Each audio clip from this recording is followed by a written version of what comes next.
Shoutout sa mama kong TikToker.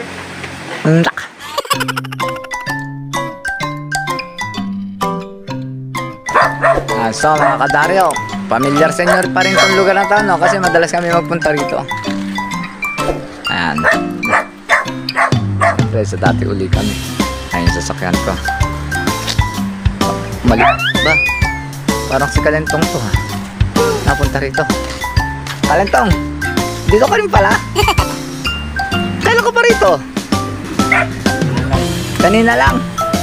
Ang bihira naman. Kung nasaan na kayo nandun ka rin, ano ba nangyari? Ano ginagawa mo? Nagigimay ng kangkong. Ah, mukhang masarap ang ulam mo ah. Anong gagawin mo dyan? Kangkong nga ba ulam mo o may halo yan? Naku lang. Ano halo? Ulo ng manok. Naku lang. Manok ka. Talagang inaartehan mo pa yung paghihimay mo sa kangkong ah. May naidudulot bang sustansya yan? Ako, napakapilampik naman ang daliri niya sa paghihimay ng kangkong. Nakagawa gano'n, mabali pa kamay. Mabali pa kamay. Tingnan. Look! Look! Look! Kangkong.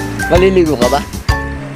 Ligo tayo sa ilog. Hindi na sa dagat, hindi na sa batis. Ilog naman. Ayan, ito yata yung Angat River. Ayan.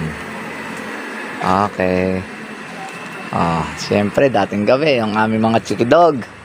Hindi pwedeng hindi kasama yung mga yan. Ayun. Nay, ano, baba na kayo.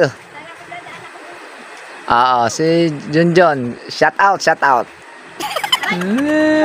sa mama kong TikToker. Pakipollow lang po kami. Alyang Vicente Vlog. Salamat po.